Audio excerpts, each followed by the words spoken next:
انا عندي يا جماعه دلوقتي عندي هعمل كيكه ان شاء الله. عندي كيك الشيف ورقه، بيكنج باودر ورقه واحده، وعندي 4 ورقات من الفانيليا. هنشتغل مع بعض الكيكه النهارده، مقادير سهله وبسيطه وهنشوفها مع بعض ان شاء الله. احنا دلوقتي معانا 10 بيضات. انا هعمل كميه كبيره، انتي بالنسبه لك ممكن تعملي الكيكه ب4 بيضات من البيض الكبير ده، او 5 بيضات.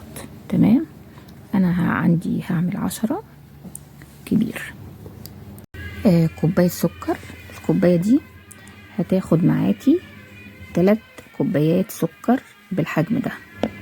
الحجم ده 3 كوبايات من السكر. تمام كده يا جماعه. هحط النص التاني اهو، النص التاني، زي ما انا حطيت نص اولاني وبعد كده نص التاني، يبقى كده 3 كوبايات من السكر على ال10 بيضات، اللي هم الصفارتين، يعني 20 بيضه عشان الكميه كبيره، ب3 كبابي سكر. وكده المكونات السائله احنا بنحطها، وطبعا هنجيب حاجه هنضربهم بيها. تمام.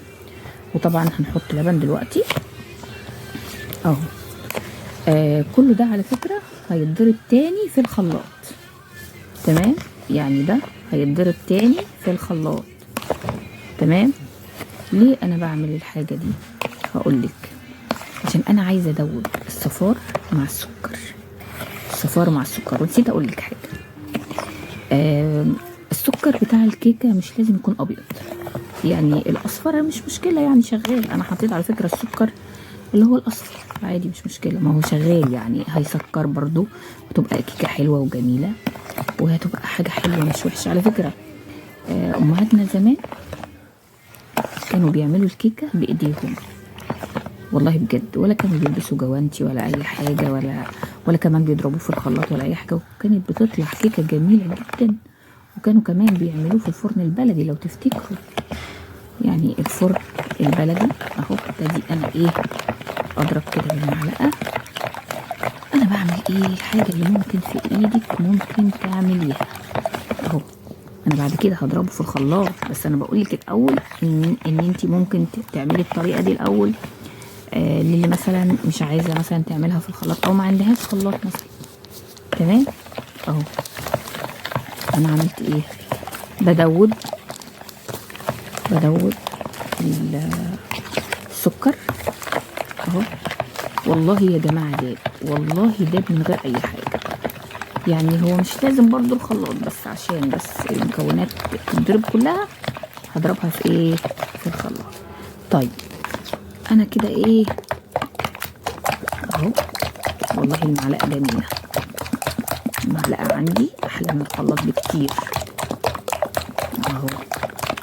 رايكم؟ والله اتضربت. عايزه اقول لكم ان ريحه البيض مع السكر من غير اي حاجه ريحتها حلوه قوي.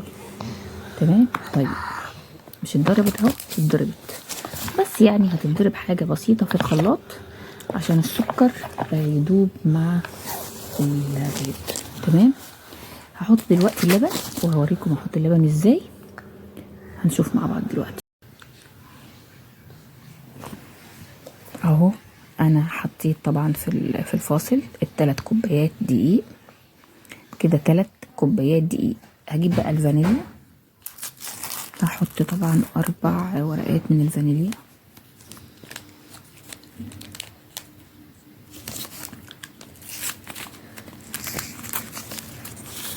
اهو.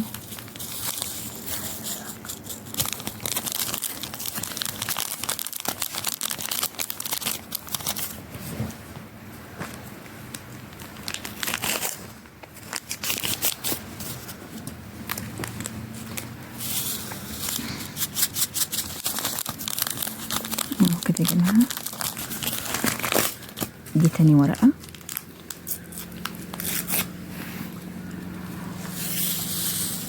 ودي رابع ورقه،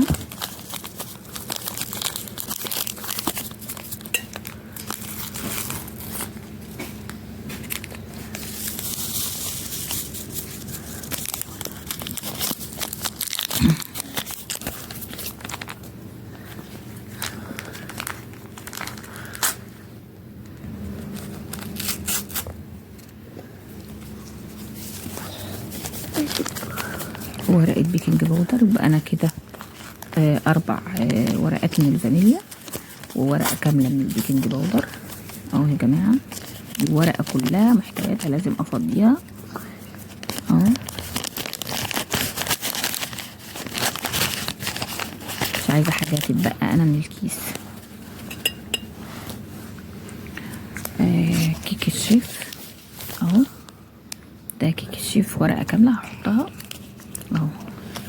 دي ورقة كاملة متكاملة انا هحطها لان الكمية اللي عندي انا كبيرة ما شاء الله.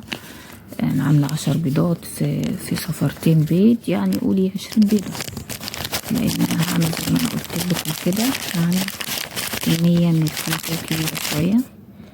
معلش وقعت مش مشكلة اهو. هبتدي بقى ايه اقلب المكونات الجافة كلها مع بعض اهو اهو.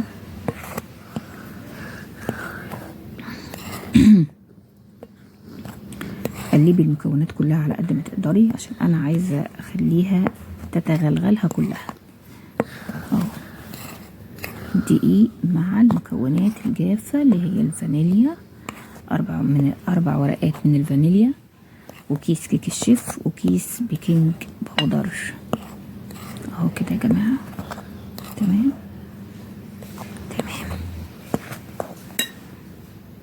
اهو يا جماعة. انا حطيت المكونات كلها في الخلاط، وطبعا هحط بقى ايه دلوقتي. استنوا بقى لما افتح بقى ايه ازازة الخل، عشان هحط معلقة خل بالظبط. ليه بقى؟ عشان تنفش كده وتتنفخ تبقى سبونشة مع البيكنج باودر والفانيليا ومحسن الكيك والكلام ده. فايه خطوة الخل دي مهمة جدا اهو اهو اهو. بس مش هحط اكتر من كده. تمام. هبتدي دلوقتي هضربهم في الخلاط وارجع لكم تاني. تمام اهو يا جماعه. انا حطيت الصينيه في الرف اللي في النص زي ما انتم شايفين على درجه حراره 280 درجه. وقبل ما يدخل الفرن كان الفرن سخن بنص ساعه قبليها، وانا فاتحه دلوقتي المروحه. انتوا سامعين معايا حتى دلوقتي صوت المروحه. هيوزع الحراره وهتتعمل الكيكه في نص ساعه او تلت ساعه تقريبا. تمام. وكده خلصنا الكيكه بتاعتنا النهارده، والحلقه بتاعتنا خلصت. وكل سنه وانتم طيبين بمناسبه رجب خلاص، وخلاص بقى رمضان على الابواب.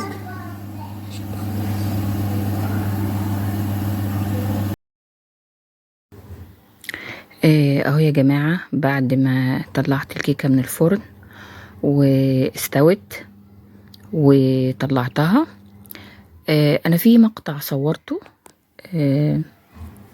مقطع الكيكه كامله، بس بعد ما صورته مش عارفه راح فين. يعني في خطأ حصل في التصوير خلى المقطع ده يتمسح. معلش انا اسفه. فانا كده ايه طلعتها وقطعتها. بصوا يا جماعه شكلها ايه ايه. كيكه ما شاء الله حلوه جدا جميله. واهو شايفين الكثافه العاليه يا جماعه، كثافتها قد ايه اهو ما شاء الله. يا رب الكيكه دي تكون ايه عجبتكم. اهي اهي اهي يا جماعه شايفين ما شاء الله. وبكده تكون صينيه الكيكه النهارده يا رب تكون عجبتكم. انا المره دي عملتها على فكره فانيليا بس، ما رضيتش اعملها شوكولاته زي المره اللي فاتت. قلت اغير. دي كانت الكيكه بتاعت الفيديو ده اللي انا عملته، واشوفكم بفيديو جديد ان شاء الله. مع السلامه.